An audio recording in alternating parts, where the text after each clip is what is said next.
Syracuse a week ago. Bama won the toss. They elected to defer.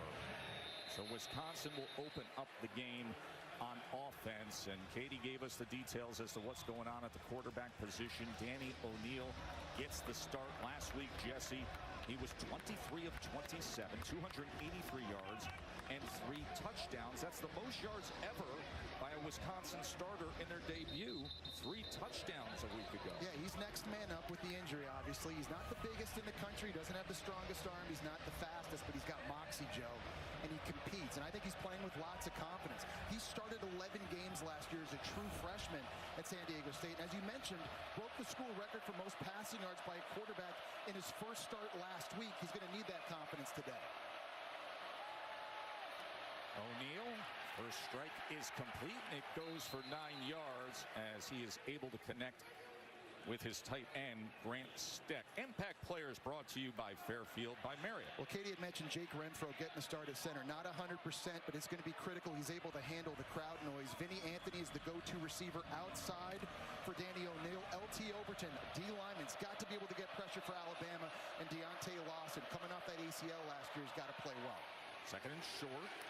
And they'll keep it on the ground with Dylan Jones, who will have the first down for the Badgers. And you know, Wisconsin wants to run the football inside against the banged-up Alabama defensive line. Their starting nose guard, Tim Keenan, out. The backup nose guard, Jeremiah Beeman, out for the year with a knee injury. So they're starting big number 90, London Simmons, only a true freshman. And with Wisconsin kind of getting back to a more ground and pound, pro-style physical rushing attack, they definitely want to try and run into the teeth of this Bama defense and see if they can wear them down. London Simmons, the true freshman you mentioned, who gets the start for Bama. He had some very impressive moments in the fall scrimmages. Here's Danny O'Neil scrambling and sliding on first down. Well, it's a good decision that time by Danny O'Neil. It's a little bit of an RPO that breaks down. Yanze Pierre able to get some pressure along with James Smith. So just a good, quick decision by the true sophomore quarterback. It's not there. You see green grass in front of you. Just go get what you can get. You avoid the negative play. It's critical in this game, Joe. They're able to keep the offense on schedule. Danny O'Neil breaking the huddle. Began the season as the backup quarterback. Stepped up when Billy Edwards was injured in week 1. Edwards, the transfer from Maryland, who they were set to go with. This is Kekahuna, who they love to get into space and try to get him the ball any way they can. Billy Edwards, we mentioned, transferred over from Maryland. There he is, sprained his knee in the opener. That was against Akron. He left that game in the second quarter. Yeah, pass rush right now. Without Billy Edwards on the field, Alabama's going to try to get after the backup quarterback on this critical third down. But pressure and getting after QBs, that's been the problem for Bama early this year, Joe. Only 1 sack on the season. These guys have got to step up and win their one-on-ones.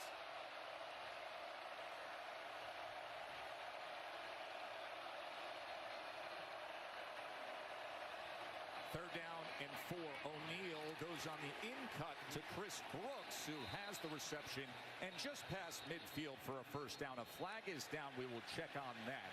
Tim Barker from the SEC heads up this crew. Pass interference. Offense, number 2. That's a 15-yard penalty. It is third down. See those 2 receivers to that side, Jesse. It opens things up for Brooks. Yeah, it was Kekahuna going downfield and actually getting a block on Damani Jackson right here before the slant comes underneath. And that's the illegal play by Wisconsin offensively. If that had been clean, that might have been a first down, but sets them back now in a big 3rd and long situation. And again, with Jake Renfro at center not being 100% healthy in this one, you know Alabama is going to try to do some stunts and twists in the inside of their defensive line, try to get some movement. So they've got big James Smith lined up across from Renfro right now. So after the penalty, it negates the would-be first down, makes for a 3rd and 19. O'Neil feeling pressure, and he is taken down and sacked. And that is the first sack of the season for the talented LT Overton.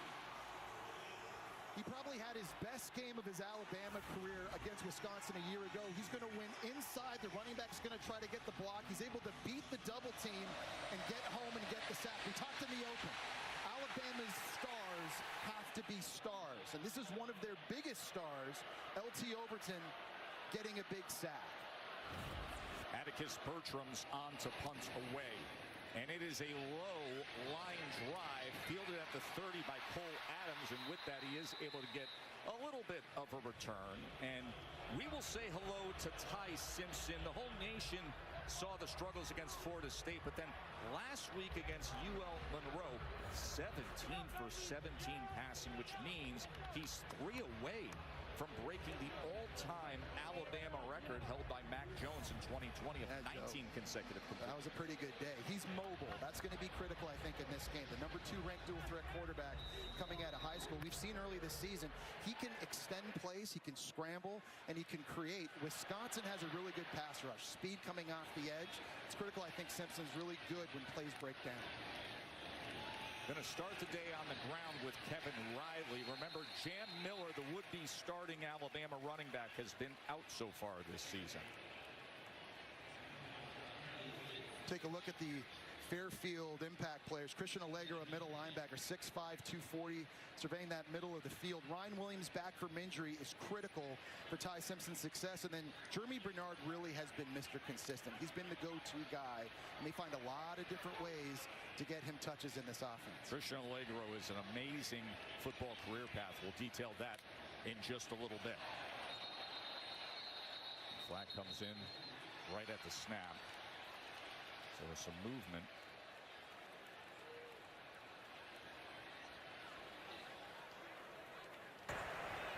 False start on the offense, number 80. 5-yard penalty. It is second down. The athletic tight end Josh Cuevas, who has 2 touchdown catches on the year, but the motion up front, be second and 15. Yeah, it was Ben Barton from Wisconsin who flinched a little bit right at the snap. Josh Cuevas saw that, and then he flinched, and he gets the penalty, now moving Alabama in the opposite direction.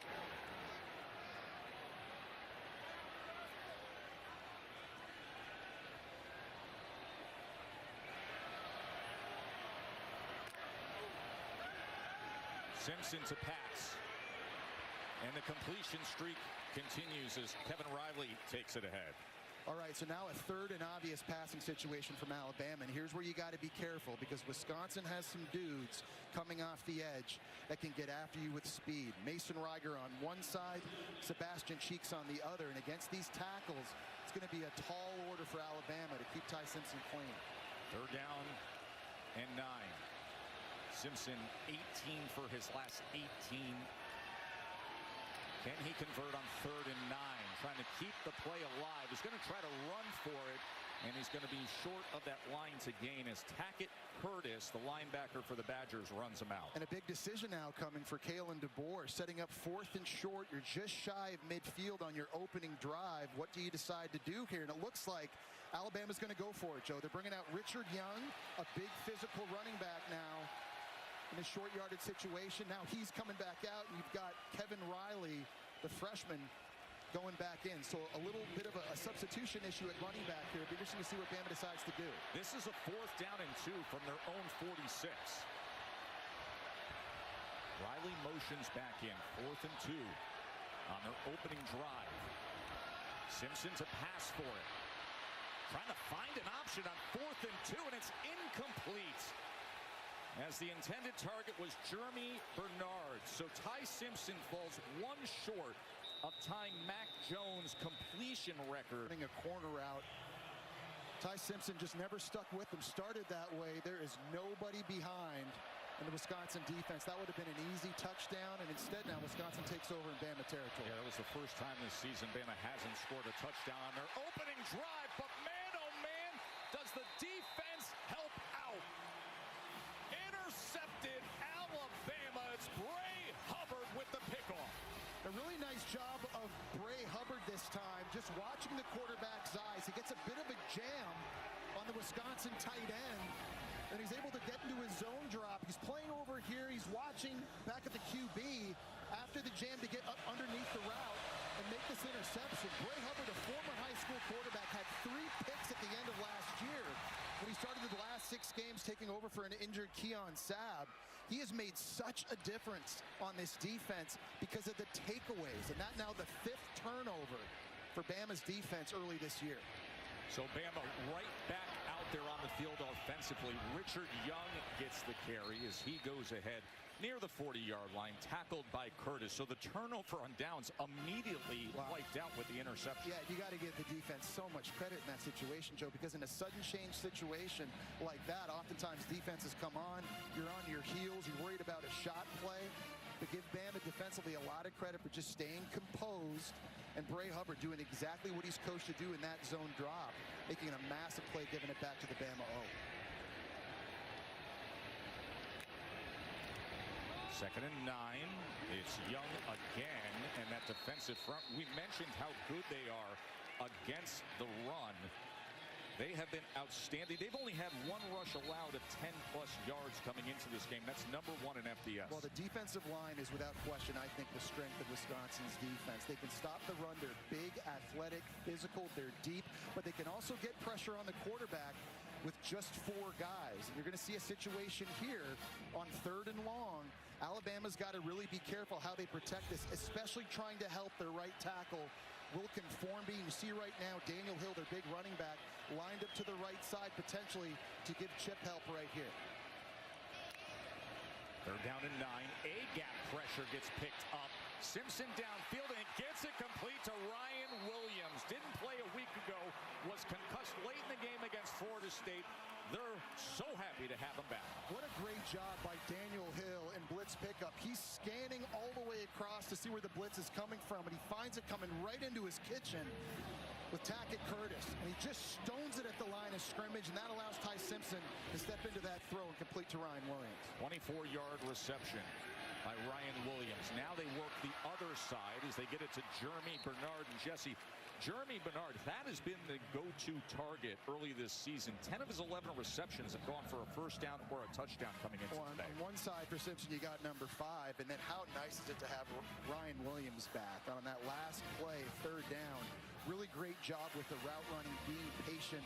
He is an explosive play waiting to happen. He's so fast, he's sudden, he's got great body control.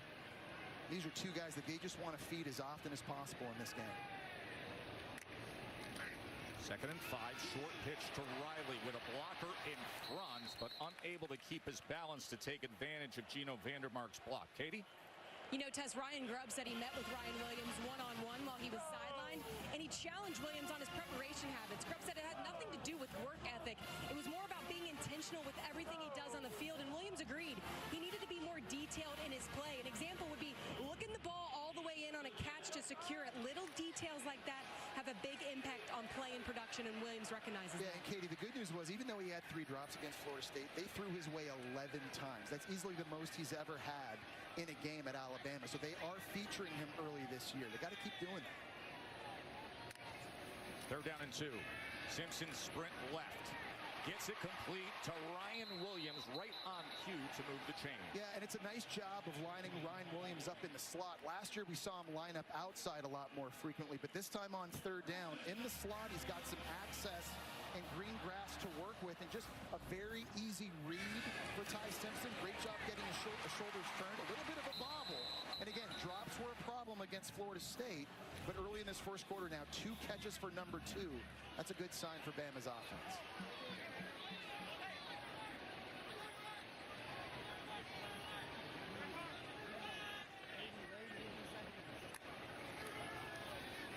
Simpson on 1st down gets the ball out quickly. This is Brooks. Lottie Brooks is a very good-looking true freshman. And a really good job by Simpson that time at the line of scrimmage. You heard him saying alert, alert. Ty Simpson changed the play at the line of scrimmage because of the coverage the defense was in. He knew he had an easy pitch and catch to Lottie Brooks. You see him touching the helmet, alert, alert. Receivers, linemen doing the same, so they're all on the same page. That's what you call a stick route to the outside.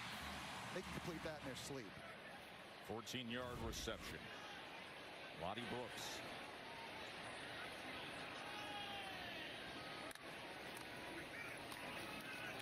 Riley made the first would-be tackler miss, and then worked his way for a couple of yards. Man, tough sledding against this Wisconsin D-line. We've got a lot of 300-pound bodies right up there in the middle, and it's going to make it tough. Alabama's a physical offensive line, but they got their work cut out for them in this one.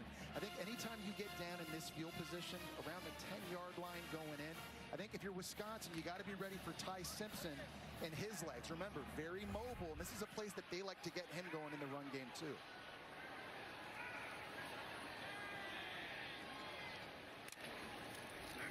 Second and 8. Simpson going to try to do it on his own as he works it down to the 4-yard line. It'll be third down from there. Can get a first down at the 1-yard line. It would be so big for Alabama to be able to pay this drive off, right? Obviously, you missed on fourth down earlier. Defense gets it right back to you, and now you're marching down the field, and you find yourself down here on the goal line. We talked about all these receivers and these weapons, and Jeremy Bernard and Ryan Williams. Josh Cuevas at tight end, also a guy that has 2 receiving touchdowns this year from the tight end spot.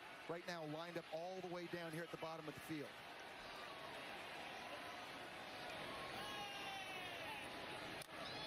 Third and 3. Young straight ahead, and he is stopped. This outstanding run defense for Wisconsin now forcing another fourth down situation for Bama to consider. You know, and you haven't seen enough from Alabama running the football to give you a lot of confidence that they can run this thing in anyway. The fact that you're playing a big physical front seven in Wisconsin doesn't give you a lot of confidence in that either. I think the fact that you're playing a young quarterback and Danny O'Neil who's just turned it over, you're playing at home, you're trying to seize momentum. I like this call, Joe, by Alabama to go for it here, but I think you got to throw it. Here's your fourth down. 4th and 1 for Alabama. 11th play of the drive. They go with Bernard to the outside, and Bernard reaching for the pylon and has it. Jeremy Bernard with the touchdown run.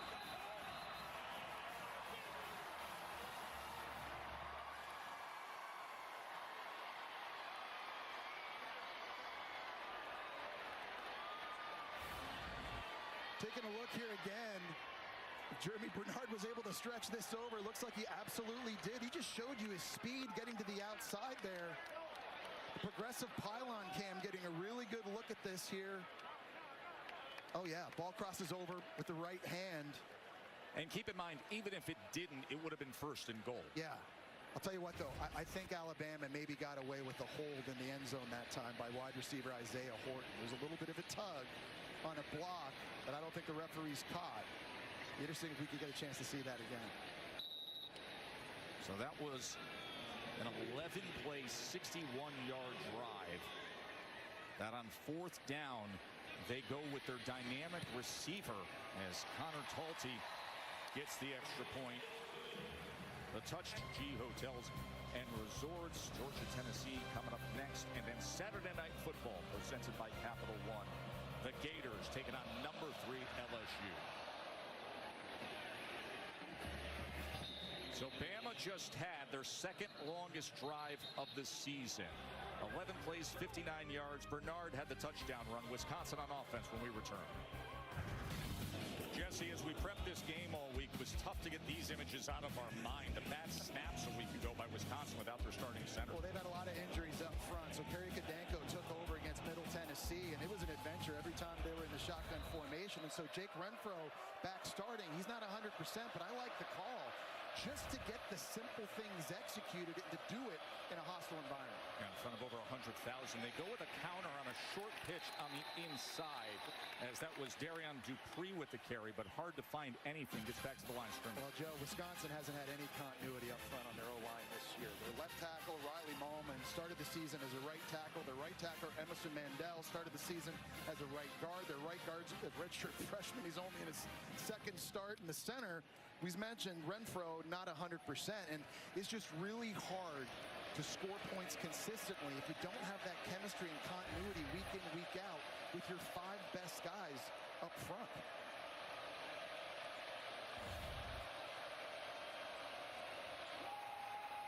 There's Dupree again as he goes ahead for a couple of yards. It'll be 3rd and long. And so now you're going to get the crowd noise here on 3rd down. And this offensive line with Jake Renfro, he's in there now to make sure everybody gets the pass protection call and everybody's on the same page to try and give Danny O'Neil an opportunity to throw this thing downfield.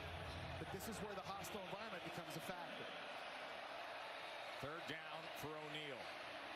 And he gets it complete to Dupree, who came out of the backfield. It's a first down, Wisconsin. Wisconsin's second first down of the game. And I love that, the quick snap that time, catching Alabama off guard. The crowd noise isn't going to be a factor if you just get this thing snapped quickly on the wheel here.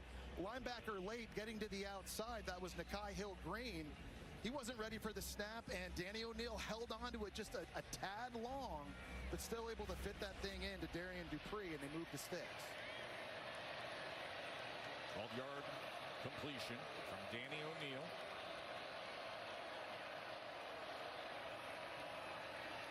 Play action. We'll get it back to Dupree, and Dupree is wrapped up immediately by Deontay Lawson. Deontay Lawson had that ACL against Oklahoma last year, and we saw him in the first game against Florida State. Didn't always look like he was running full speed. I don't think it was an effort thing for Deontay Lawson. I just don't think he trusts yet that his knee is okay, and they're really hoping they get him back to how he was playing at the first half of last year, because when he is, he's playing at an All-American caliber level. Coming to the end of the first quarter, Wisconsin's first trip ever to Tuscaloosa. Jeremy Bernard with the 2-yard touchdown run. Next Saturday at 10:30. Welcome back to Tuscaloosa, where Deontay Lawson will tell you the Alabama standard deals in accountability. Ever since the Florida State loss, he said players are more comfortable saying what's uncomfortable. Guys have more urgency in the film room. They're speaking up. There's an intensity during the week of practice leading into games. Lawson said he can't just show up on Saturdays and expect to win. Winning comes from Monday through Friday, and there's been a better commitment to these past 2 weeks, guys. Yeah, Katie, he turned to you yesterday and he said we have to play fast and free, and that's what they do right here as Quay Russaw comes in and tears down Danny O'Neal. Oh, and that's not a good sign at all for Wisconsin. Jake Renfro, who came back from injury because they needed him so desperately with all the bad snap issues, is down.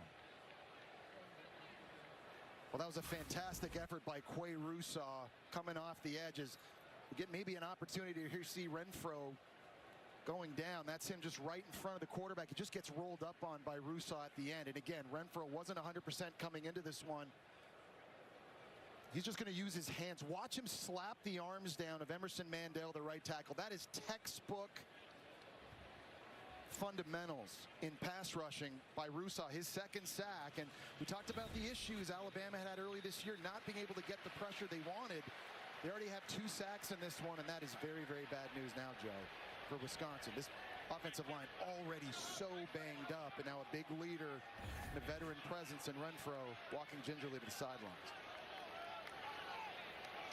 So Kerry Kadonko comes into the game. He started last week. The snapping issues, we showed you that just a few minutes ago. He's a former walk-on who had never really gotten significant playing time until last week, and he struggled snapping the ball, and now playing in front of 100,000 on the road here at Saban Field at Bryant-Denny Stadium. Yeah, I think Luke Fickell and I think a lot of Wisconsin fans right now, including Danny O'Neal's back there, you're just holding your breath just to get this snap executed. And oh, by the way, your first play is a 3rd and 14. And the pressure comes straight up the middle, and it's Landon Simmons, the excellent true freshman, their 3rd sack already. So Kane Womack is trying to run some stunts and twists right on the new center up front, inside and around, to try to get him picked. And that clears the true freshman through. He just absolutely bowls Kerry Kadonko over with just brute force and strength, splits the double team, and gets the 3rd sack for the tie. London Simmons, excellent true freshman. London's going to have a heck of a career here in Tuscaloosa. This bounces, and then Cole Adams chooses to pick it up, and it's a smart decision as a flag comes down as he surged ahead on the punt return.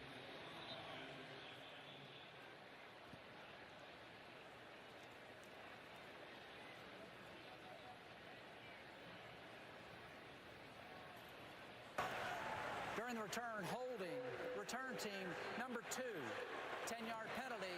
It is first down. Well, Well, we talked about Ty Simpson and sort of the ups and downs against Florida State. I thought he did some really nice things. On 3rd and 11 here, using his eyes to hold the linebacker and safety in the middle of the field, opening up the curl route to Bernard outside, ball out in about 3 seconds. They get the first, but then later in the game, 4th and 7, you got to have awareness, and the pressure is going to force him outside the pocket. Great job showing the athleticism, but you got to know where the first down marker is. You just run, you go pick this thing up. Instead, you try to throw it to Ryan Williams. It's an errant pass, and you miss it. And then we saw an early 4th down today with Lottie Brooks here in the slot. His eyes start there. He gets off it a little bit too early. There was a touchdown pass to be had. So certainly learning moments again for Ty Simpson. Play action. Simpson, quick strike, complete to Josh Cuevas. And that's nice. That time having his eyes in the right place and playing on time. Ball comes out early. He negotiates the defender with the throw. When you've seen Ty Simpson play on time, when his eyes and his feet are together, and he's hitching and getting the ball out quickly, he's looked really good early this year. 2nd and short. He's going to pass again. Pocket. Breaks down, and he's taken down. And coming up with it is Christian Allegro, who grew up in Darien, Connecticut, was a massive lacrosse recruit, committed to Navy, went to prep school as a post-grad, and has turned into one of the great sleepers. And, Joe, he completely ran Richard Young over. Watch this. 250 pounds, bowls him right over on his way to the quarterback. It's a huge negative play. Richard Young, and you got to pack a lunch. Again, the size and the physicality of Wisconsin's front 7, it's giving Alabama some problems. That young man's life turned around when he made the decision to go to Avon Old Farms, and lacrosse went away, and football became his focus, and he has emerged as a star. Isaiah Horton with the reception. And it's really impressive, too, because to learn to play the position and all the footwork and learning, it's not just see ball, get ball, but Personal foul, roughing the passer. Number 22 on the defense. 15-yard penalty from the end of the run. First down. They're going to tag Mason Reiger, the outside backer for Wisconsin. yeah, he was running on a loop inside here. He's just got to be able to pull up. Ty Simpson gets that ball out. That's a huge penalty. After 2 really good plays by Wisconsin's defense, the Louisville transfer Reiger can't believe it. Luke Fickell upset about it as well. Bama now all of a sudden on about the 43-yard line after that costly mistake. You know, that was one thing Wisconsin did so great a week ago, Joe, against Middle Tennessee. They didn't have one penalty the entire game. They play very smart and normally very, very disciplined. Yeah, clean otherwise beyond the bad snaps that we showed you earlier. And now obviously the penalty here sets up Alabama to be on the march in Wisconsin territory. Simpson off play action, drives the ball downfield, and it's Bernard. Here goes Jeremy. Touchdown time. Scored on the ground, and now a 43-yard reception for a score.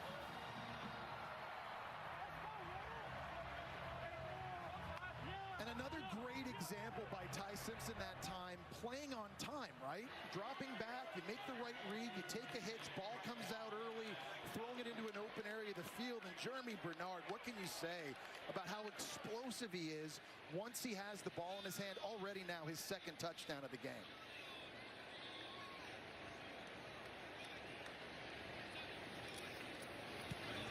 Now they got Ryan Williams back this week after the concussion, but it's been Jeremy Bernard who's been their most consistent playmaker this season. And I love this setup here. You're running a clear out, you're running a clear out, and the guy you're watching is Bernard outside running the end into the open area of the field. Watch Ty Simpson after the fake. 3 steps, hitch, ball's out now.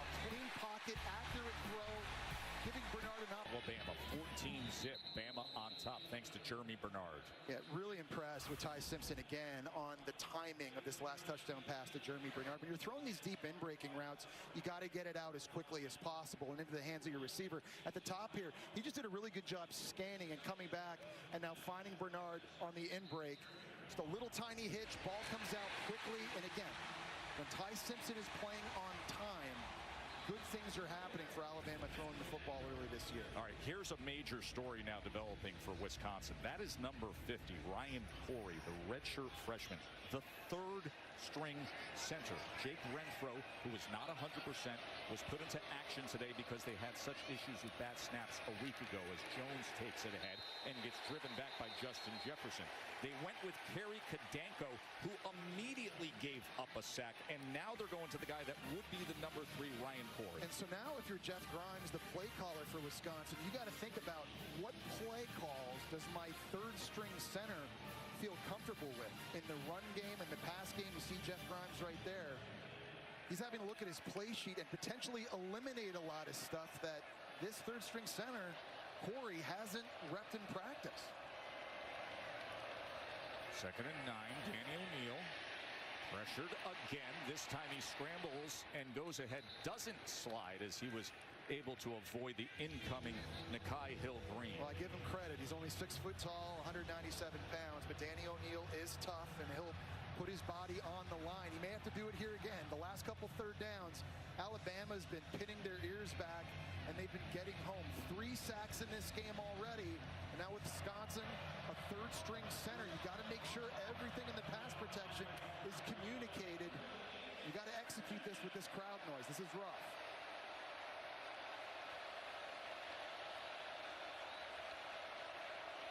Third and 5, sprint right to get away from the pressure. Throw back against the grain to Mason, and Lance Mason with blockers in front downfield as he had Riley Mullman, the left tackle, clearing the way. And that is such a great play call by Jeff Grimes. You're moving the pocket, you're getting him out of harm's way this side, trying to get all the flow on defense going that way as well, and then you go misdirection with the screen back to the tight end.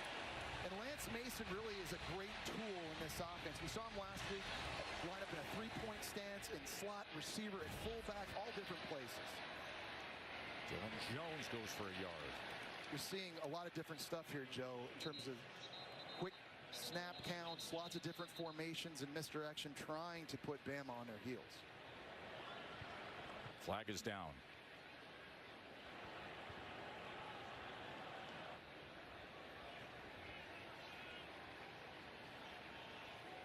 I think Alabama had too many guys on the field.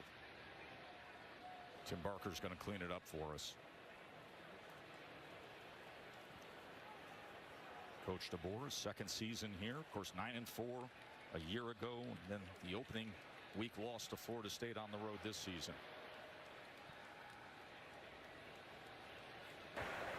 Illegal substitution on the defense. 12 on the field.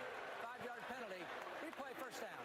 Well, Jeff Grimes going with a quick count, getting everybody at the line of scrimmage, did not give Alabama an opportunity to substitute. So a nice job by Grimes here on the last 2 play calls. Again, he's having to dig into that play sheet and start thinking, okay, I'm going to have to be a little bit more creative now with the injuries at center to try and find ways to move the football, but they're having success. This is about as good as Wisconsin has looked on a drive here all game. Jeff Grimes, Wisconsin's 4th OC in the last 5 seasons. First and 5 after the penalty. Danny O'Neal back to pass. And he gets it to Jones, and Jones breaks free for a moment. It'll be a gain of 4. Katie?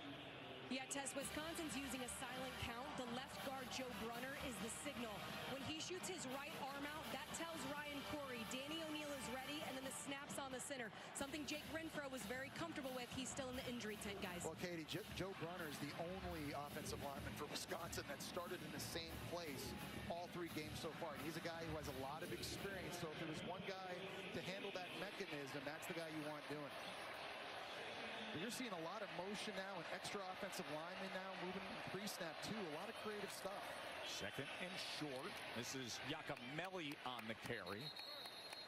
He's going to be close to that line of gains. LT Overton came up with the tackle. Now that Jeff Grimes is here in Wisconsin, this really is a pro-style offense, especially when it comes to running the ball. Multiple tight ends, fullbacks on the field. You're under center, I formation. They want to possess the football, own the clock. Joe, they want to wear you down, and not having a ton of success running it early. You see last year, and a 12 personnel percentage with multiple tight ends, much different than this year. This looks like offenses you see on Sunday. Grimes was with Kansas. They were 13th in FBS in rushing. He had been at Baylor earlier. They were top 10 back in 2021 when they went to the Sugar Bowl. Here's Kekahuna on the jet, and Kekahuna takes it inside the 40-yard line. There's a flag down at the 48. I think it's going to be Joe Brunner, legal hands to the face, knocking the helmet off of a D lineman for Alabama. I think it was LT Overton he was going up against.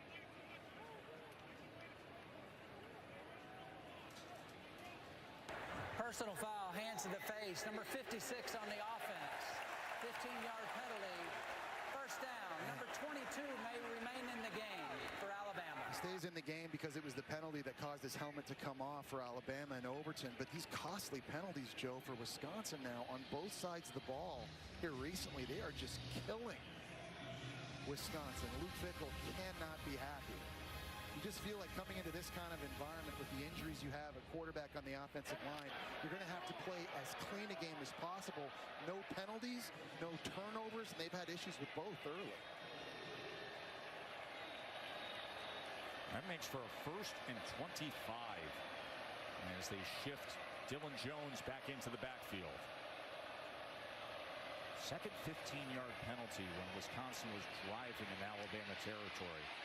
O'Neal, he's scrambling, and he darts out of bounds before the incoming Nakai Hill-Green was after him. James Smith was applying some pressure as well. What's happening now for Alabama is because you're setting them up in 2nd and 3rd and long, and they're getting that pressure with 3 and 4 guys up front. Kane Womack, the defensive coordinator, is just playing big zone coverages. He's got 7 guys playing back. You're keeping the football in front of you. You're rallying to it. You're not giving up explosive plays. This is exactly where Bama wants to be defensively.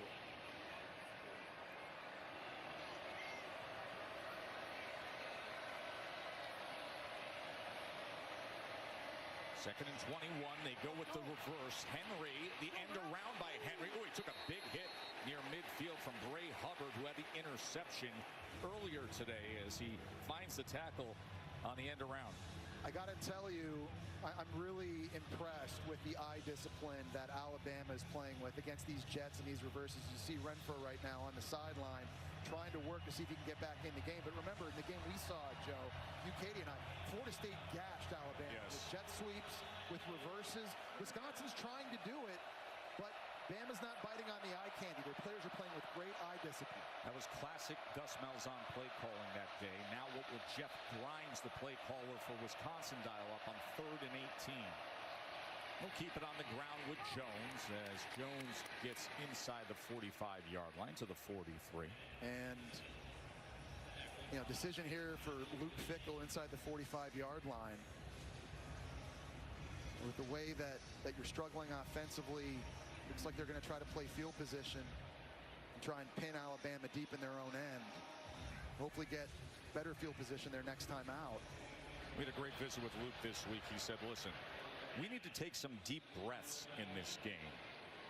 Have to battle, but we know we have to weather a lot on the road here at Alabama. Oh, great special teams effort right there. Reunion, the SEC champs, Sugar Bowl champs. Richard Todd, by the way, was the state shot put champion in high school before he played quarterback. Unbelievable. You don't hear that very often. 2 words in the same sentence for a quarterback. How about Brock Lesnar's daughter, Maya, the NCAA champion? I mean, is she amazing? Very far, yes.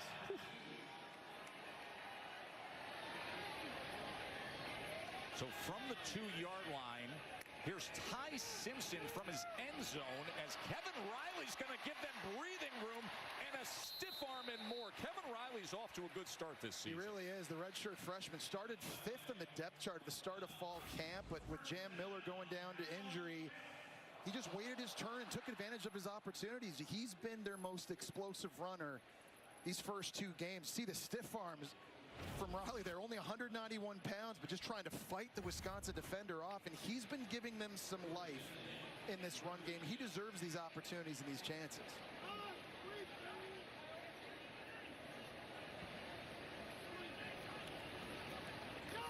Here's the short pitch. As Riley takes a big hit. Let's check in with Kevin in the studio. exciting story on ESPN. Number 12, Clemson, down early again, this time the Georgia Tech bug. No doubt. So far, the physicality of the Ramblin' Wreck taking it to the Tigers. Jamal Haynes going in for the score right now. It's Tech up 13-0. We're going to keep an eye on that game. Back to you, Jesse and Katie. Thank you very much, Kevin. So Where was Joe? Joe's here too, Nagandi. Haynes game Unbelievable. off to a good start. The disrespect in week 3 early. I'll let that one slide, All Jesse. right, Nagandi.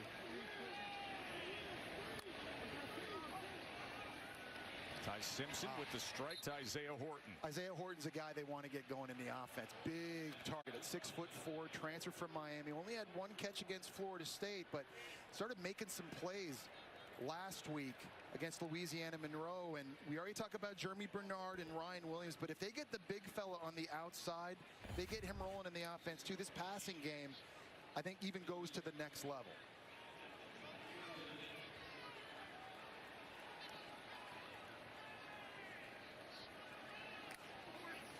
Third down and 3.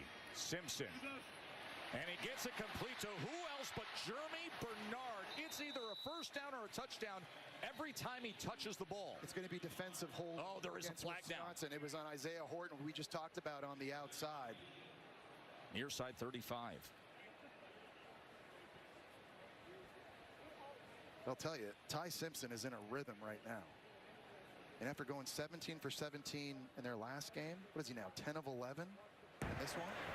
Holding on the defense, number 6. 10-yard penalty, automatic, first down. You know, I had mentioned this before we went to break. I think Bama's receivers against Wisconsin DBs, I think, are the biggest positional advantage Alabama has. And I think it's starting to demonstrate itself in this game with Bernard, with Williams. And now we're seeing a little bit with Isaiah Horton. You know, when these two teams played last year, Bama hit 4 big shot plays deep down the field. They've kind of gotten away from running the football, and they're deciding to let Ty Simpson just sling it around.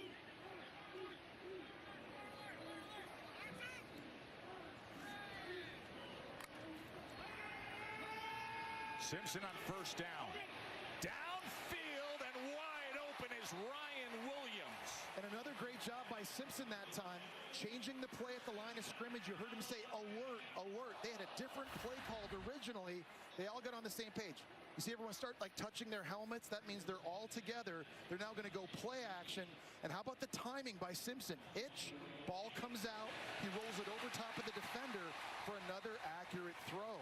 You're watching Ty Simpson get more and more confident. Ever since that first game against Florida State, he is growing up right before your eyes. 10 of 11 today. Remember last week, 17 of 17. Play action. Simpson. Fleet feet, tucks and runs. And then is tackled near the line of scrimmage as it was Witt who was able to find him. Yeah, that's a fantastic job of Witt and his effort there. That time, everything taken away down the field by Wisconsin. So Simpson is mobility. He can create. But a 250-pound outside linebacker and Aaron Witt, great job getting to the outside and getting Simpson on the ground. Outstanding job coming over from Nebraska.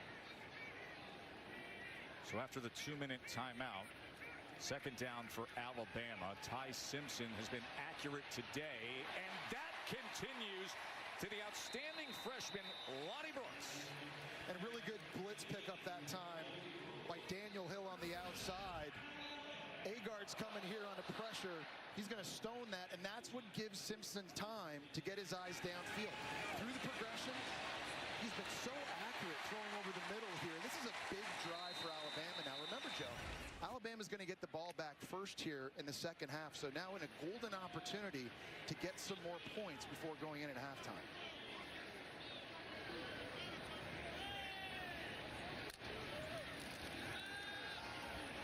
Simpson. Wow. Oh, he remains red hot as he's able to connect with Kevin Riley, his running back. And he fit that football in between 3 different defenders. That's how you know Ty Simpson is feeling it right now. Watch this. Little corner route. There are 3 guys around it for Wisconsin. Going to the redshirt freshman back, Kevin Riley, who has such good hands. It's been such a big part of this passing game so far this year. But the confidence in that guy right there, Joe, it is off the charts right now. That's him on first down. Remember, 17 for 17, was 18 for his last 18, then had an incompletion. Now 11 completions in a row for Ty Simpson. To the end zone, and add to it, Isaiah Horton. Ty Simpson can't miss.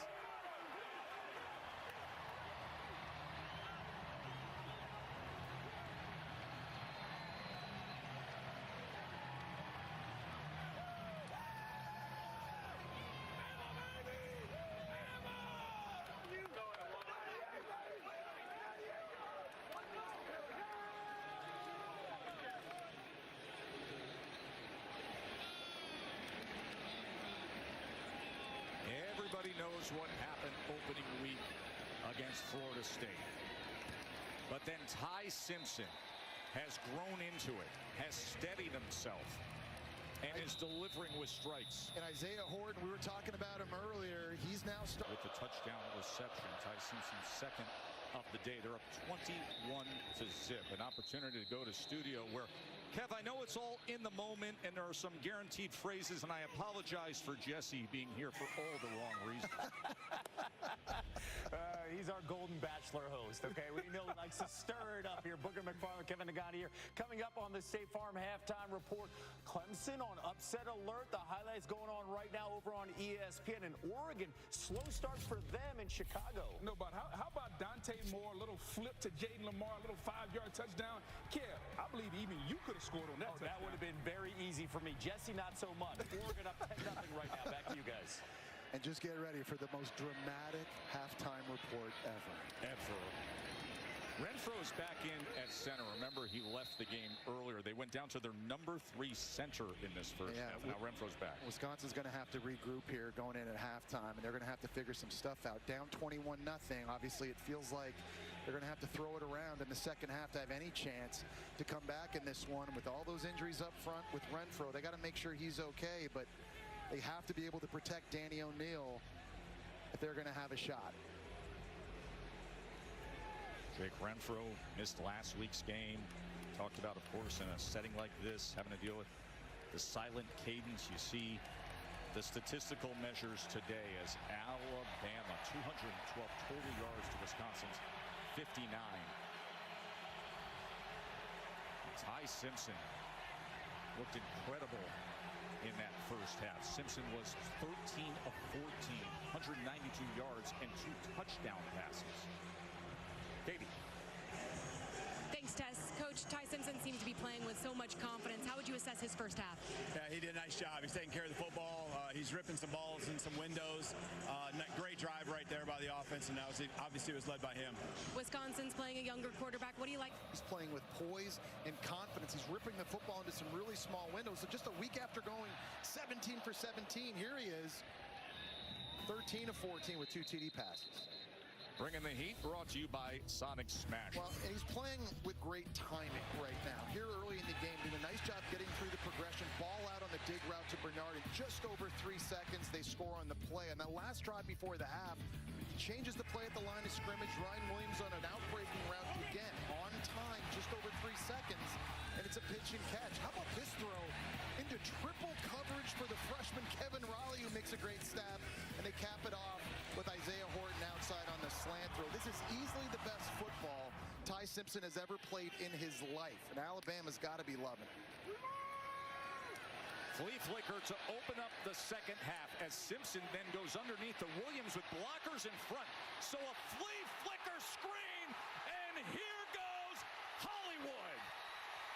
How about that to start the second half? Razzle dazzle roll Tide.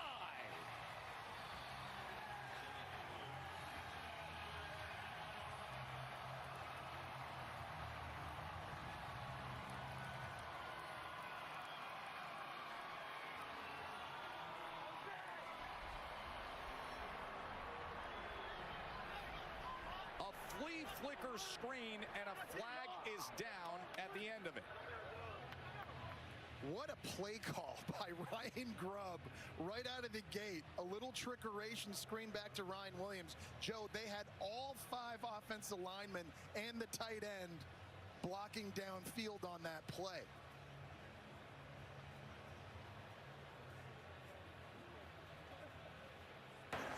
The score is a touchdown.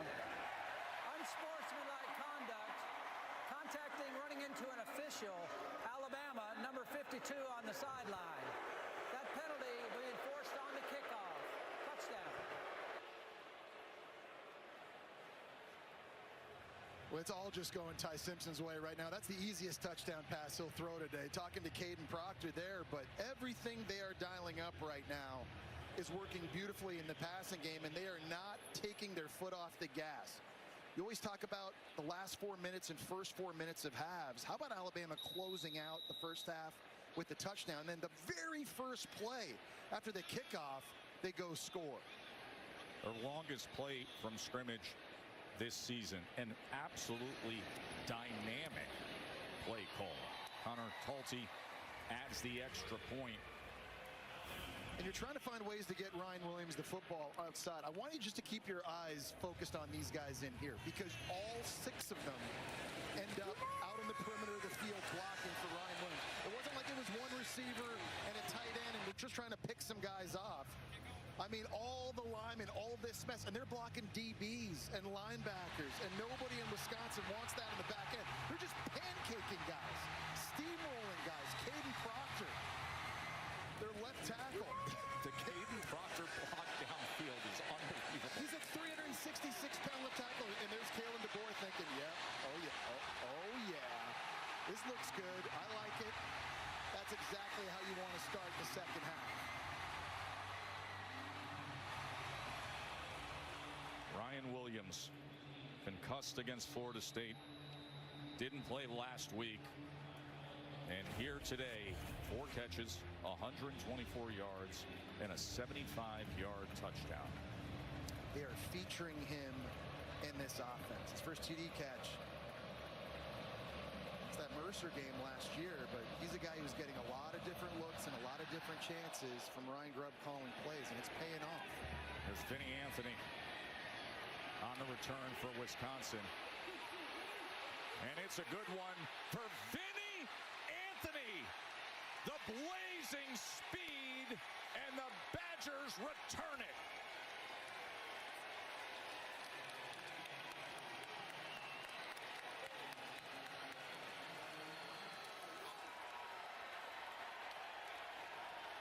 It's a fantastic effort by Vinny Anthony. Last year against USC, he had a 74-yard kick return. And at a time where you just absolutely had to have it, great job by their go-to receiver, making one move. And nobody from Alabama even touches him, Joe. A 95-yard kickoff return touchdown. Top-end speed, and he shows it off.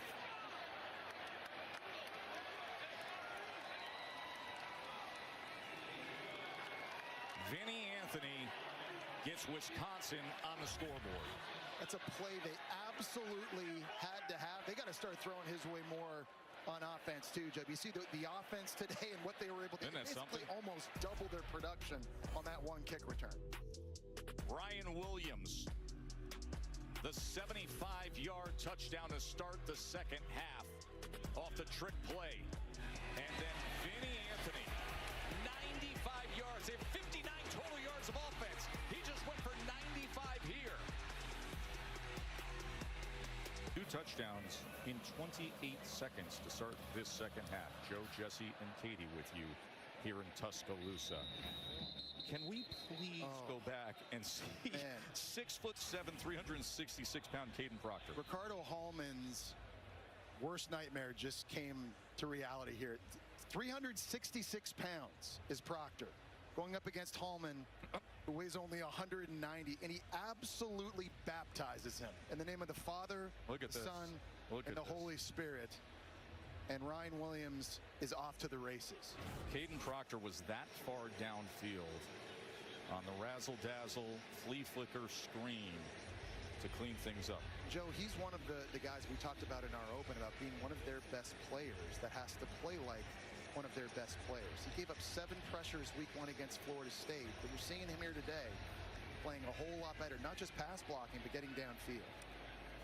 After the play, personal foul, blindside block, number 36 on the return team. Half the distance to the goal, first down. And Caden Proctor's a guy, Joe, that at that size, 6'7", 366 pounds, he's so athletic. And for stretches of time, when you watch him on film, he just dominates people. And when you see plays like that, that makes you believe, yeah, he could be a top 10 pick in the NFL draft. The problem is lapses in focus and concentration over stretches of games. They just need him to be more consistent. There's the guy he protects. You add up last week and this week, he's 31 of 32 for nearly 500 yards and 6 touchdowns. He's had 13 straight completions now, spanning over 2.5 games as Ty Simpson. RPO, and then the short thing right at the line of scrimmage is incomplete as he puts it at Cuevas' feet. I was just going to say, it's hard to go out on the field with no defenders, routes against air, and put up those kind of numbers. And then here on the RPO swing to Cuevas, you throw it in the ground.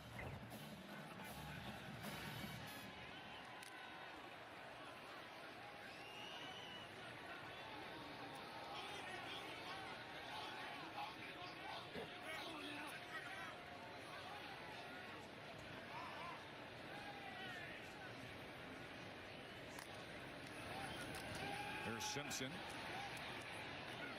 and he gets it complete for a first down to Isaiah Horton, who had the touchdown catch earlier today. It's just another example of the command Ty Simpson is finding in this offense at the line of scrimmage, changing it here. You see he's looking around, he's looking at the defense.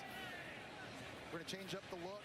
There's a little hand signal, and then you get him onto the pass play, works through the progression quickly. He just knows where his answers are, Joe, against blitzes. He's checking the football down. He has yet to turn the football over this year. And again, just feeling more and more comfortable in Ryan Grubb's offense. Play action. Scanning the field, trying to find anything. And now he's going to tuck and run. Makes a move to get a couple extra yards, tackled by Latimer. Katie? You know, Tess, I asked Ty Simpson, you've been QB1 for a few weeks. Are you enjoying it? He said, I love it. I've waited a long time for this. I understand what comes with this job. You get a lot of praise, but you get most of the blame, too. You have to have Gator-like skin to play this position. He said he's learning that there's no need to press. A check down, just like right there, is okay. The first throw in your progression is okay. He said it comes down to disciplined quarterback play. That's his focus, you guys. It is, Katie, as he gets it to Cuevas, had the blocker up front. And, guys, he deserves credit for waiting his turn, too. This was a 5-star guy coming out of high school. And today, if you're a 5-star quarterback and you don't start, you're going in the portal. There are a lot of quarterbacks out there that are now playing for their 4th different school. He stayed, and he sat 3 years. And then all of a sudden, Keelan Russell, the Gatorade National Player of the Year, comes in this offseason. It would have been easy for Simpson to be like, you know what, man, I'm out. I'm not doing this anymore. He stayed, he won the job and competed, and he deserves credit for that. Keelan Russell came in last week, had a couple touchdowns in that blowout. And Simpson stays alive. Simpson able to get out of all that traffic and then goes ahead for a big chunk play. There have been a few times early this year, Joe, he's been Houdini. Just finds a way to get out of trouble. You got Tackett Curtis, and you've got Tyrese Fearbury just bearing down on him from the left side, and somehow he's able to get out. And against Florida State, he might have tried to throw that to someone. It may have been inaccurate. That time, he's like, look, I'm out here. I'm just going to run. I know where the first down marker is. I'm going to get what I can get and take care of myself. Really good decision. This is such a different quarterback than the one who opened up on the road against now that top 10 Florida State team. Richard Young goes ahead for a yard. You think about his career timeline, Jesse, we were just talking about this. Katie was mentioning it. You're talking about waiting your time. Remember, when he came out of high school, he was a massive recruit, but he came here, of course, to Alabama, and Bryce was around. Had to wait his turn behind Bryce Young. And then there was another guy sitting around this program as well. Jalen Milroe made so many plays here, throwing in, running, now playing for the Seattle Seahawks. And at the end of the day, Ty Simpson believes his best chance to win a championship, his best chance to play at the next level is here in Alabama, playing for Kalen DeBoer and Ryan Grubb's offense. Simpson gets it complete to Ryan Williams, who cuts back and scores.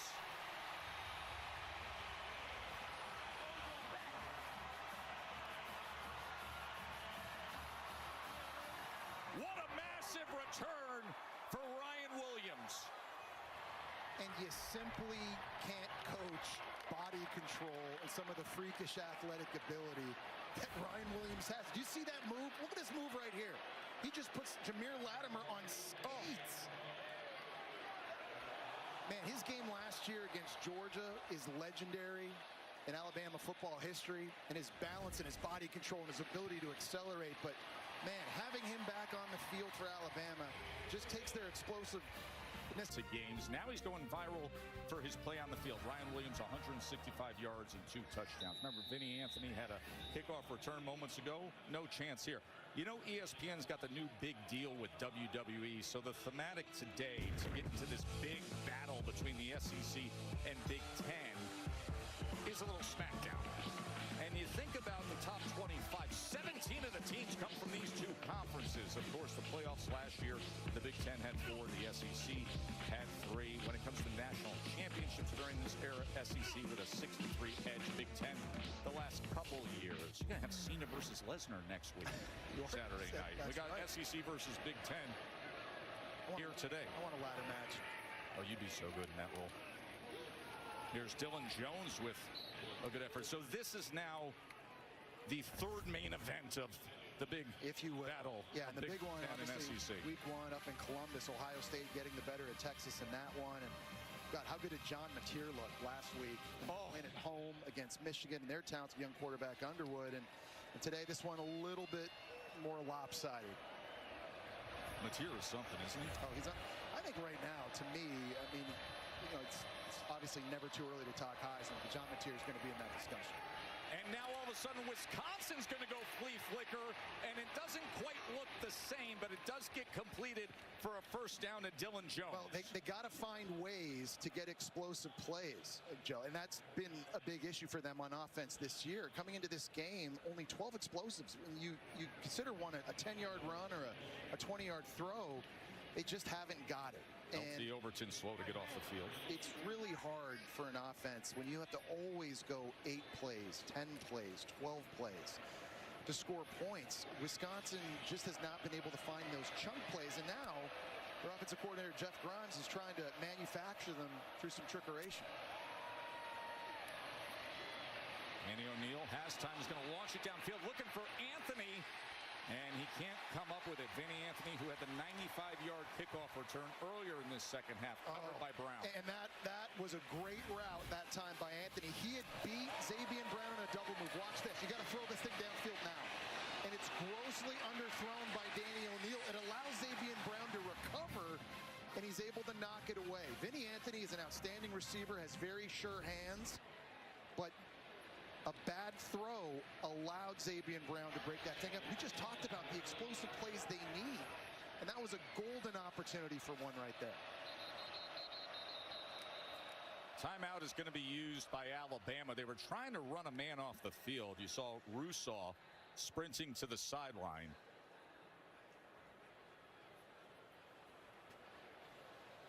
So a timeout is going to be used by Alabama.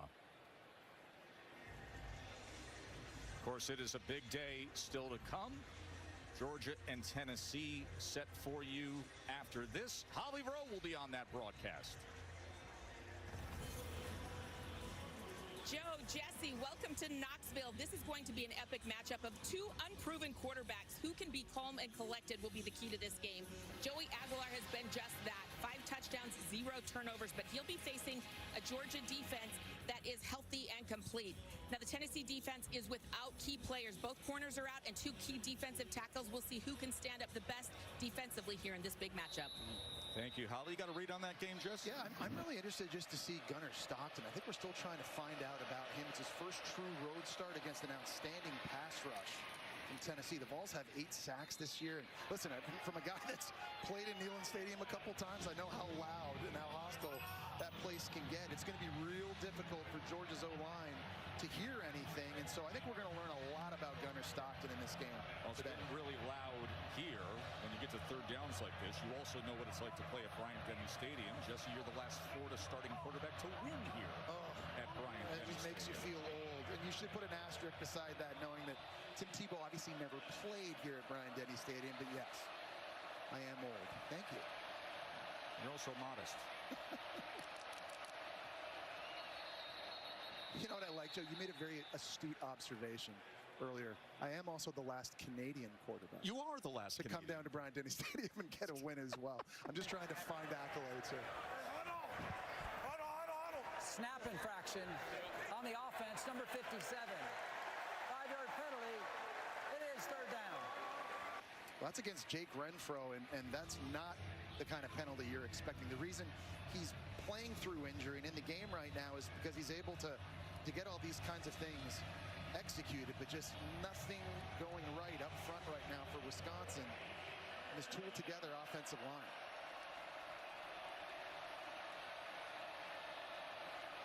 Third down and 8 after the penalty. Pressure off the right side, but he's able to get it free and get the first down, connecting with Lance Mason. Really nice job by Danny O'Neal on the blitz, knowing where his hot throw is going to be. Keon Sabb is just bearing down on him free.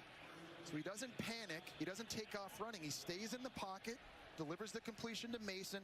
Danny O'Neal took a big hit there as well. Good toughness and good decision making by the true sophomore San Diego State transfer.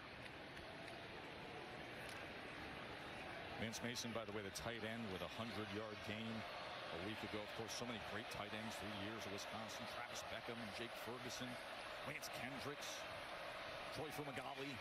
Great tradition of tight end play. This is Henry as he makes his way to the 40. Tell you, the jet stuff and the reverse stuff is not working against Bama like it did when Florida State was trying it a few weeks ago. That was a great example of Justin Jefferson, Keon Sabb, all these guys playing with their eyes and pursuing the football. And one thing defensive coordinator Kane Womack told us, I just want our guys to pin their ears back and attack. I felt like we were too timid. We were on our heels against Florida State. In this game, I just want us to get after it. And you're seeing them fly around.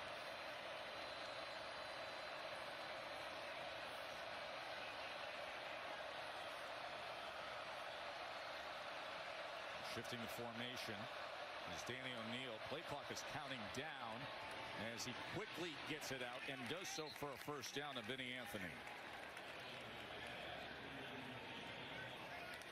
Well, they gave up 230 rushing yards that week 1 game against Florida State. Today, it's a whole different story, and you're seeing guys play more aggressive. It's impressive because you got a nose guard in London Simmons, a true freshman, really at the tip of the spear for this defense. But I also like Kane Womack's dialing up more pressures. Yeah. You saw a safety blitz 2 plays ago, a corner blitz on that last one. He normally doesn't blitz very much at all. But there's a more of an aggressive play calling style we're seeing as well. This time O'Neal keeps it, and it's a good decision as the umpire gets run over at the end of that play right there. At the end of that play, the umpire was run over. That is Jason Yates on this Matt LaFleur. Yeah, and Vinny Anthony's trying to get a block coming from the left-hand side, and then you got Danny O'Neal. They kind of just converge right on the umpire. Man, you got to get down fast. Danny O'Neal got to that second level quickly. Hasn't happened very often, but not the most graceful fall, but he seems like he's okay. He's up, he's back. That's Stan Y, by the way. I'm sorry, the official listing of the crew was misprinted for this game. Wow. I apologize and hope Stan is all right. Darian Dupree on the carry. Oh, did you see Bray Hubbard just come up and make that stop? Zero hesitation. You talk about flying around, playing aggressive. He's coming from the left of your screen. There's number 18. No hesitation. Hello, Darian Dupree. Bray Hubbard already with an interception early in this game, but he's making his presence felt. He's about 215 pounds. Plays downhill, big factor, but also in the pass game had an interception earlier today. 2nd and 6.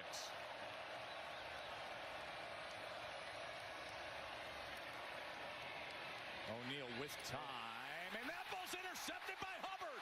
His second. You're just raving about him. And Bray Hubbard now with 2 INTs on the day. Well, this time Lance Mason, who we've been bragging on as a tight end, he kind of left his quarterback hung out to dry. He's running a corner route, an out-breaking route against Bray Hubbard. And the top of the route, he's got to cross his face, and he's got to protect his throw. This is it right here. This is Hubbard getting the pick. But watch at the top of the route, instead of going in front of him, he decides to try and run a little bit behind him. You can't do that when you're running out-breaking routes to the perimeter. Bray Hubbard gets his second pick, and everything going Alabama's way. Beautiful day here in Tuscaloosa, and a beautiful scoreboard if you're a Bama supporter, as Ty Simpson has been spectacular playing quarterback today. As this is Dre Washington getting playing time. Remember, this is SEC All Day on ESPN, presented by IHG Hotels and Resorts. Jesse, coming up next, it's Georgia and Tennessee. They've won 8 straight in that series. And then tonight, 7:30 Saturday Night Football, presented by Capital One. Florida, can they bounce back in a spot like this against number 3 LSU? They've got the talent, I believe, to win that game, but it's going to be tough sledding. I'll tell you, through 2 games, Joe, I have loved LSU's defense. I know. Meeks brothers at linebacker, Harold Perkins healthy, the upgrades through the portal and the D-line, and Blake Baker's second year calling plays. They look so good on that side of the ball. Simpson has looked so good all day, and it continues with Jeremy Bernard as he connects with him there. Remember, Bernard had a touchdown earlier, both on the ground and with a reception. What a nice job of feeling the pocket here by Simpson. You're going to get pressure from Riger around the outside. Simpson's got to step up in the pocket. Proctor's trying to ride him upfield. Just gets a piece of him. There's a defender right in Simpson's face, but yet another accurate throw by Ty Simpson. He's able to quicken his feet up and get this thing off and put it right in the face mask of his target.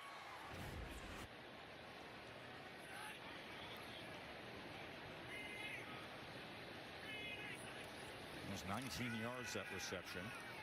Simpson sets up the screen to Washington. Blockers in front for Washington as he is past midfield. You know, Ryan Williams has been going off in this game, but Jeremy Bernard's another guy, to me, who's really been Mr. Consistent for Alabama's offense this year. And he's a guy that played for Kalen DeBoer back at Washington, sat behind Rome Odunze and Jalen Polk and Jalen McMillan, came here to Alabama. He's gone to work. And, Joe, he's got a chance to be a first-round pick at the end of this year.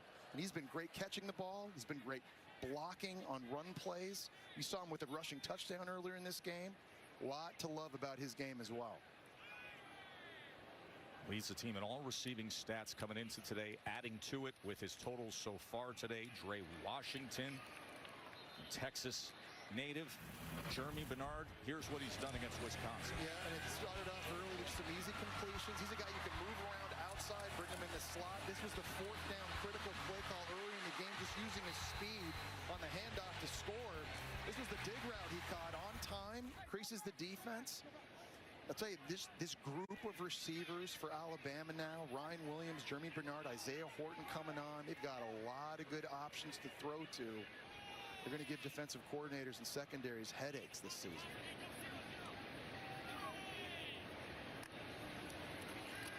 Simpson. Shallow cross, his 20th completion today, and it goes to Horton, and it's another first down. Katie. Yeah, Tess, you know, Bernard, he has the 1-2, the grit to stick in there and impact this offense in more ways than just catching the football. Bernard said he's not playing for himself. He plays for his teammates to set them up for success. And Kalen DeBoer says Bernard's willingness to block downfield, that inspires other guys. That aspect of his game is a perfect example of what Alabama's standard looks like. Yeah, Katie, Ryan Grubb, their offensive coordinator, tells that receiving room, you won't play receiver here if you will not block downfield. How good are you when you don't have the football in your hand? Number 5 for Alabama has been awesome. Well, by the way, an assistant equipment manager apparently as well, as you saw him giving a little help to Horton there. Here's Cuevas, and he gets taken down just at the last second. I'll tell you, man, by Fairby. Joe, you're lucky as a quarterback if you have one guy at receiver that you feel when you need to play, you can look his way, right? But it's not just Ryan Williams. Jeremy Bernard, and we're seeing Isaiah Horton. Lottie Brooks is a really exciting true freshman. Rico Scott's a guy that has some juice to him. you're Ty Simpson, you literally can drive back and just let the coverage dictate who gets the football, and that is such a luxury to have when you're throwing. It was the one thing this summer when we were really previewing the season we would talk about the wide receiver room at Alabama, the wide receiver room at Ohio State, the wide receiver room here in Tuscaloosa. They're just a cut above. Riley with the reception on the backfield. He just, the quick decision making too, and it's not just them. And then you got Riley coming out of the backfield too. You got weapons everywhere. Cuevas at tight end. It's just so hard, I think, as a defensive coordinator trying to decide who am I taking away, who am I doubling when you look at all this skill on the perimeter of the field for Bama. This Ty Simpson stat line today, as we come towards the end of this third quarter, it is outrageous how well he is playing from last week into this week. Right now, 22 of 24, 4 touchdown passes, 375 yards. And he's got a free one here, and it is knocked away at the last second by Latimer.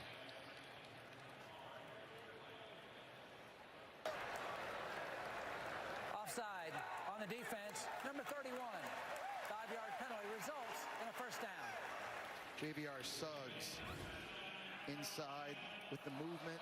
Ty Simpson knew he had a free play, and that was a bit of a risky throw as he's trying to throw that thing over top of Jameer Latimer on the outside. But man, as a quarterback, when you fit the football into some of the small windows he has today, you start believing you can just make any throw out there. And I think that's kind of how Ty Simpson's feeling right now. But that's a good example of when to take a calculated risk. You know you have the free play, so let it rip. Well, who knows? This could be Ty Simpson's last play of his day based on this scoreboard and 1 second left in the third quarter as he gets it to Edwards, and Edwards breaks free and lowers his shoulders. Alabama has won 83 straight games against unranked opponents at home. Go back to 2008. You got Ty Simpson still on the field here to open up this fourth quarter because they're in the midst of an 8-play 78-yard drive. You saw Overton headed to the locker room as they want to check on him. Remember, he was slow to get off the field a few minutes ago. Simpson, can he stay red hot? Incomplete, looking for Cuevas.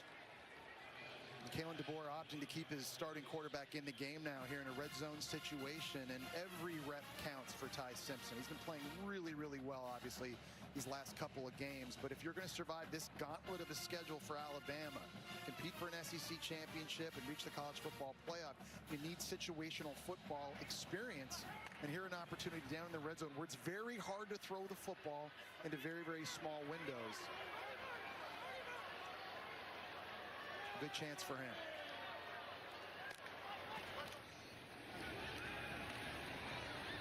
Here's Jeremy. Trying to reverse field. He goes backwards and he's going to lose yardage.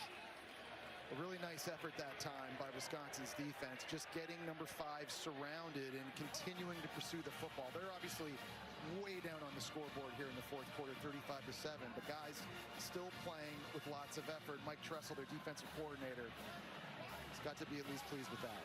Yeah, Mike just saw Austin Brown make a nice play. The 3rd and goal. Ty Simpson, 382 passing yards, 4 touchdowns. And here's a 3rd and goal. Got Williams in the slot here. Again, very close to the line of scrimmage. He's got the entire field he can attack from this position, anywhere he wants to go. Simpson to the end zone. Oh, that was right on his hands. Ryan Williams nearly had his 3rd touchdown of the afternoon. And he beat 2 defenders on this post route. And here's what I'll say. The hands and the drops in the middle of the field, that is a question right now for Ryan Williams. Had 3 drops over the middle against Florida State. Ty Simpson hits you in the face with this football. You have to catch it. I think for Ryan Williams right now, I don't know if it's jitters. I don't know what it is, but when he's over the middle of the field, that's where he's having problems, and that's a play he has got to be able to make. So Simpson would have had his 5th touchdown pass of the day as Talty puts it through. Connor Talty with the 33-yard field goal, no doubt about it. Didn't order the duck confit last night, but I look forward to that later. No. Find a few good Bordeaux, I'm sure, somewhere here. Let's go to the studio to Kevin Negandhi. Kev? Tass over on ESPN after throwing a red zone INT. Cade Klubnik responds in a big way here, Boog, on the next possession. This is the Cade Klubnik we thought we were going to see when the season started. A nice little crossing route, hits the receiver in stride, and the Clemson Tigers are rolling in the ATL. 73-yard connection to Brian Wesco. First Clemson lead of the game, 14-13 over Georgia Tech. Joey Aguilar, smile, man. Yeah, taking that crowd in. Big one coming your way. Tennessee hosting Georgia. That game just over an hour from kick on ABC. Back to you.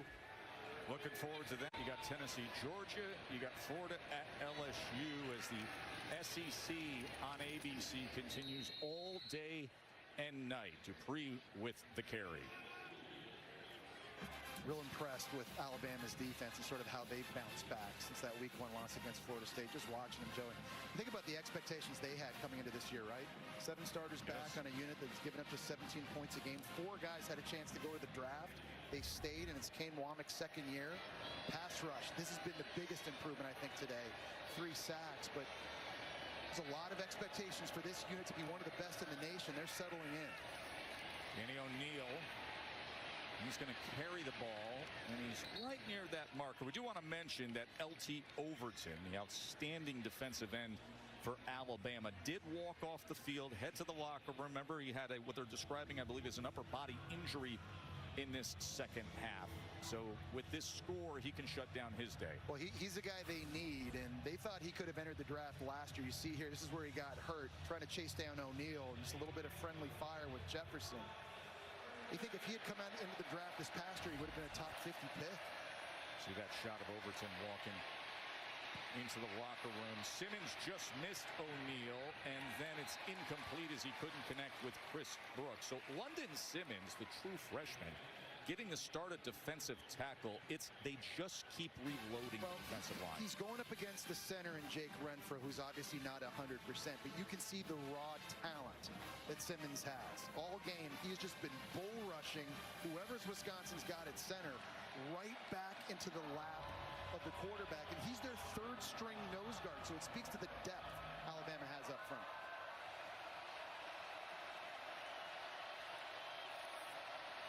They'll go with the up back. That is Aker as he goes ahead on 4th and 1. Jackson Aker, who plays that hybrid tight end fullback position for Wisconsin with the carry. That's the 3rd time this year they've taken Aker, lined him up at fullback in a short yardage situation, and he's gotten the first down on a dive. Really good job to move the chains. I think if you're Wisconsin right now offensively, obviously lots of question marks with respect to injuries and everything else, but Luke Fickell's looking on, and he's still learning about his guys. He wants to see them compete. He wants to see them finish this game the right way.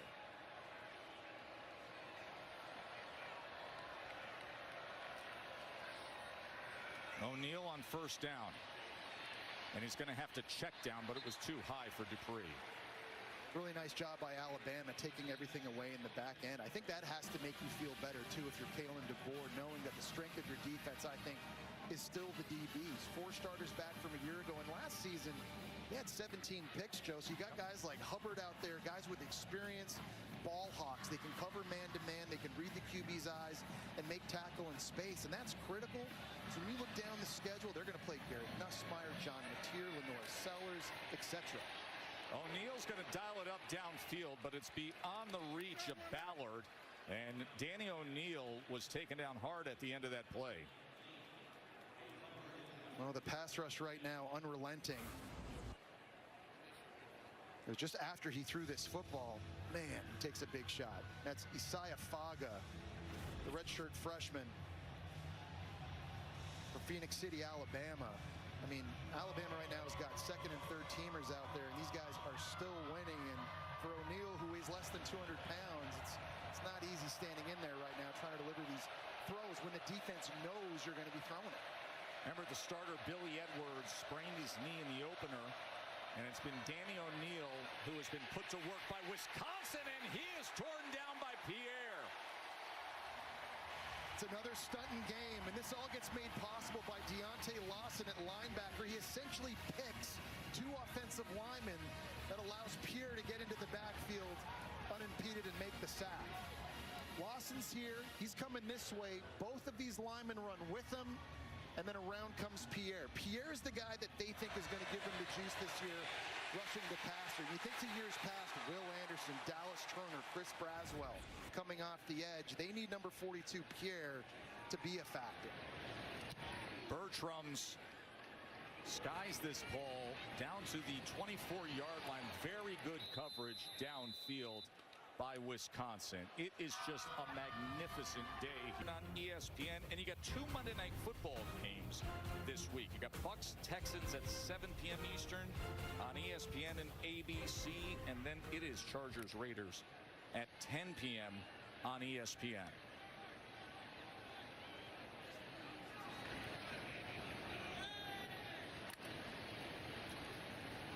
Here's Kevin Riley on the carry.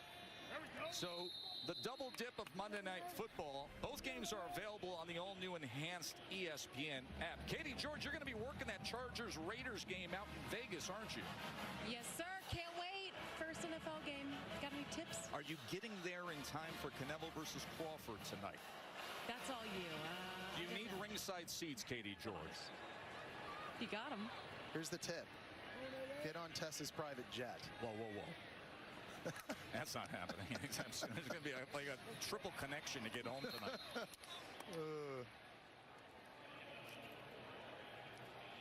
Well, Ty Simpson's still out there now for Alabama, getting more reps. They subbed out, I think, almost their entire offensive line, just trying to give Simpson some looks. You know what I think is interesting, Joey? Obviously, it's early this season. It'd be interesting to compare Ty Simpson to a lot of other quarterbacks in the SEC. Let's do it. Through a couple games early this season. Just take a look at what that looks like. I think it would surprise a lot of people. Of course, so many came into the season with so much fanfare. Nussmeier, of course, we will see tonight with LSU hosting DJ Lagway. Yep. Here is Simpson. Wow. Oh, man, there's another drop. This time it's the freshman Brooks.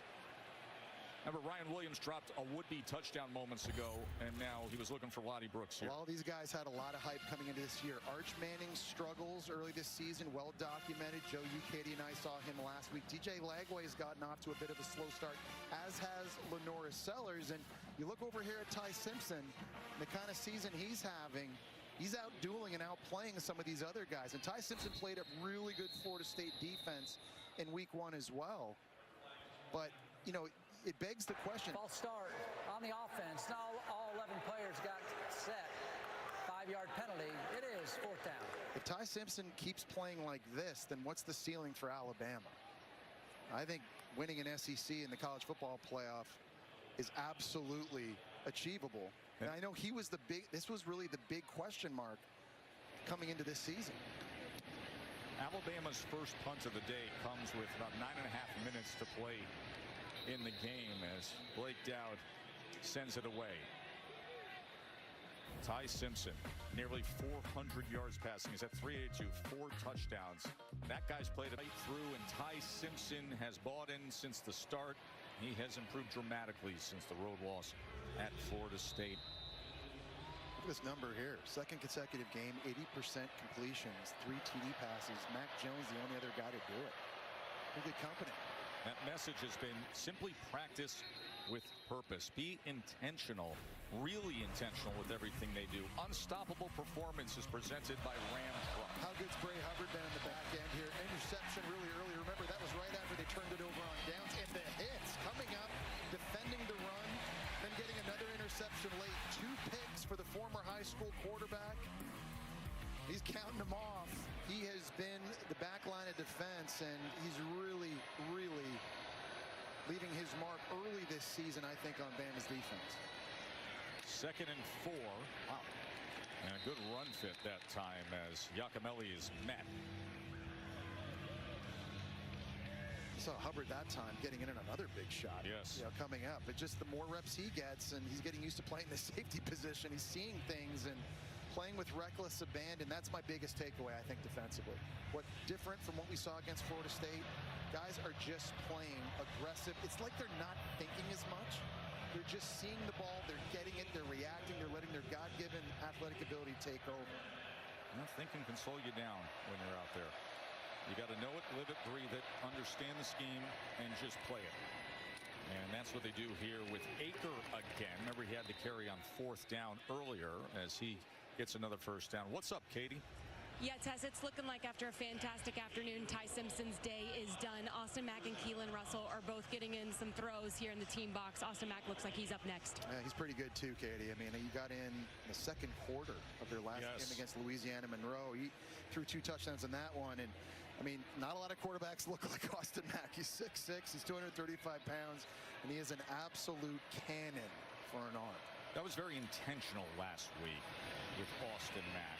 I know a lot of the reporters down here in Alabama tried to make a lot out of it. And look at the way Ty Simpson's playing. Yeah, it's unbelievable. He's thrown, what, 5 incompletions? 2 of them have hit guys right in the face mask deep down the field. Just a very different demeanor I think we're seeing from Ty Simpson as we go on. And listen, with the defense that they can get, especially if they get healthy with Tim Keenan back and Jamarian Latham back, with all the skill players at receiver for Ty Simpson, if he keeps playing at this level, man, this could be a very, very magical year for Alabama. 2nd and 1 for Danny O'Neal and the Badgers.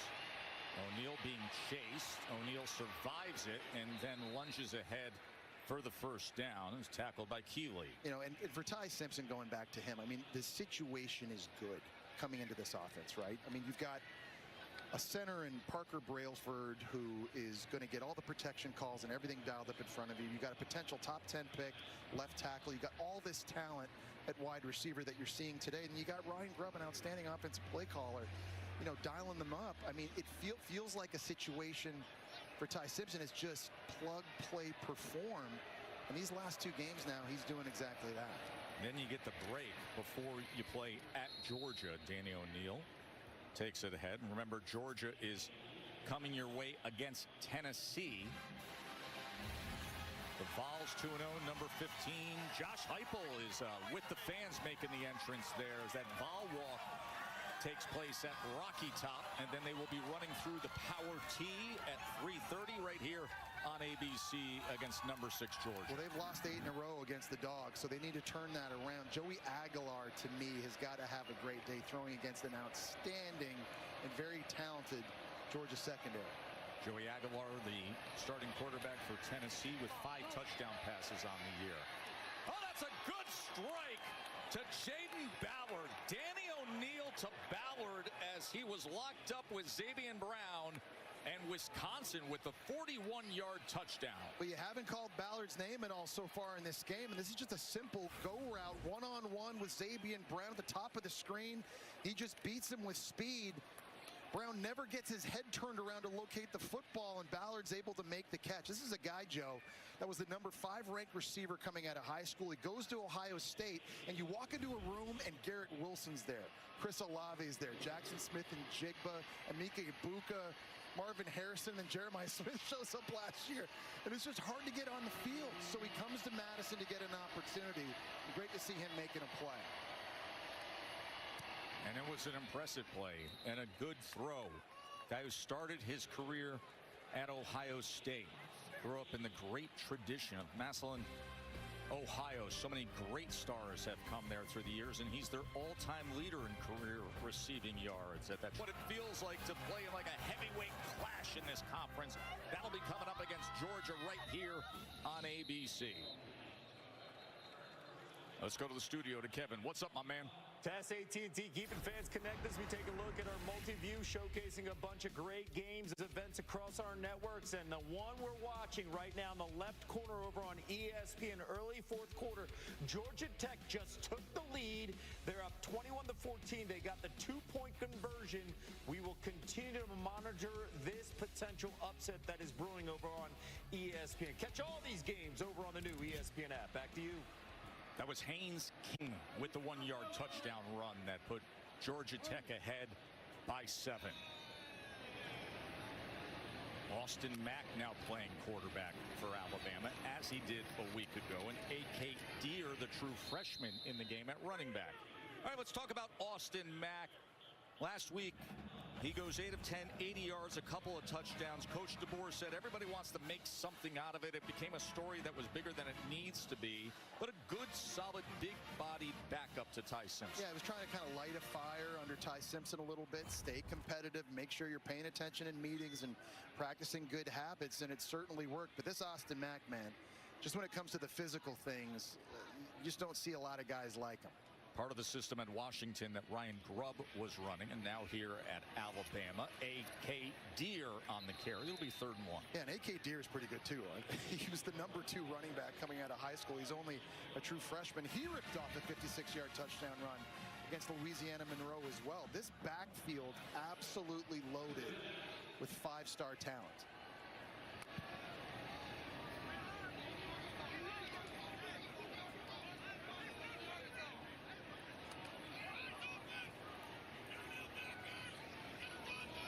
Coming up on 4 minutes to play in what has been the kind of day that Alabama wanted to have. And A.K. Deer, a flag is down as he shows you the burst of speed to the outside.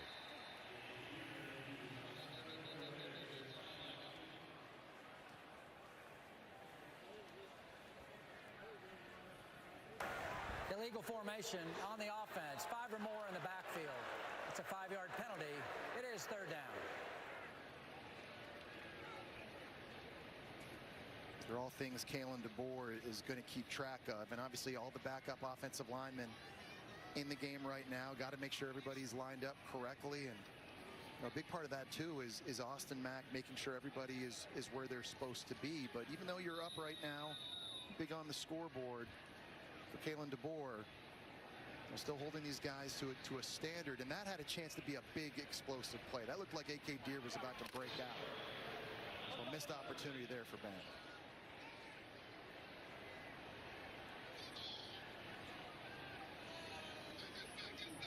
Daniel Hill, the big bruising running back, is in. Here's Austin Mack on 3rd and 6 as that was denied and batted away by Wisconsin's Ricardo Holman, who was on the receiving end of Caden Proctor's block of the day downfield earlier.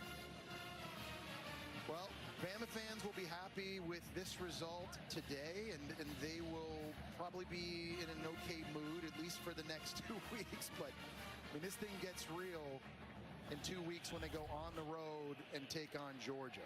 You see kind of these upcoming games. Remember, Vanderbilt beat them a year ago. You got to go to a top 10, 25 Missouri. Tennessee beat them a year ago as well.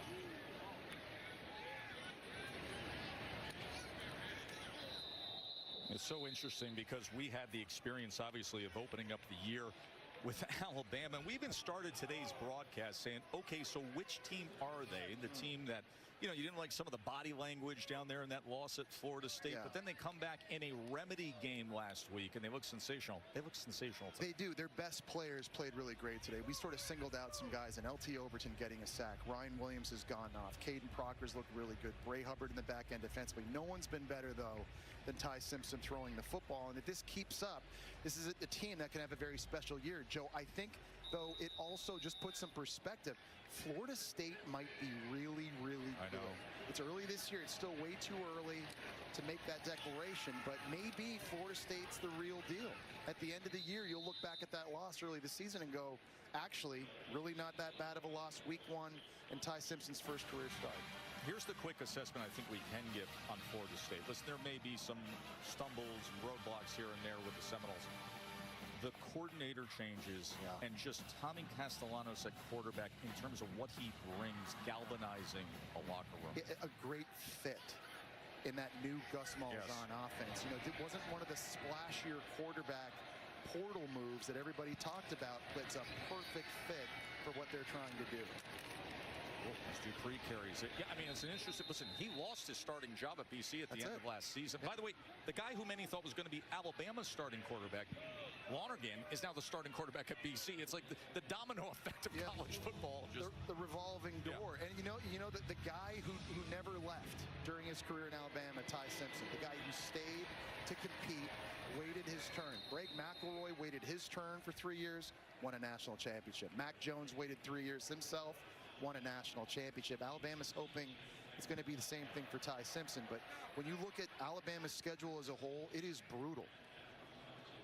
Of course, McElroy, the Saban era began with 2009, 2 years into it, the BCS with Greg McElroy leading the way, and then A.J. McCarron and Blake Sims and Coker and Tua, Mac Jones, Bryce Young. We saw Jalen last year, and now Thompson crowd that just wants to soak it all in. Nobody's really let that lower bowl ball that much down in front of Big Al. With 2 minutes to play in a 38-14 lead. Wisconsin trying to show some fire and grit as Cade Giacomelli takes the carry. Well, Ty Simpson has been on fire. 4 TD passes in this one. It got started off with Jeremy Bernard, again, playing on time, making good decisions, getting into the right play at the line of scrimmage. The location of these throws has simply been outstanding. This is the easiest touchdown he had all game. The first play of the second half on a screen to Ryan Williams, and Ryan Williams dropped a touchdown pass in the fourth quarter. Otherwise, that would have been 5 TDs for Simpson. Joe, of all the numbers, everything's looked really great. You know what the best thing Ty Simpson's done this year? What's that? Not turn the football over yet. And that was a big issue a year ago. As talented as Jalen Milroe was, he had 20 turnovers. So far this year, Ty Simpson taking care of the ball, keeping the offense on schedule. Got to be impressed with what you've seen for number 15 early. It's exactly what Bama fans want to see. Remove any doubt, any question marks about who is the leader, who can get the ball to these dynamic receivers and put points on the board. There's your answer right there. It is a confident Ty Simpson. And how important is that confidence now to have these last 2 games after the stumble week 1 against Florida State? Because you're going into the Lions' Den now in 2 weeks at Georgia. You need a confident quarterback if you're going to go on the road and win that game. Final half minute of our day here as the Wisconsin quarterback Danny O'Neal takes it ahead. Billy Edwards will be returning soon enough. The transfer from Maryland who injured his knee and has been out. Danny O'Neal put himself in a spot here on the road. The shuffled offensive line, the issues they had at center. It is a tough place to win when Bama is playing like this and the crowd is roaring. And just the second Big Ten team to ever play here at Bryant-Denny Stadium. And Alabama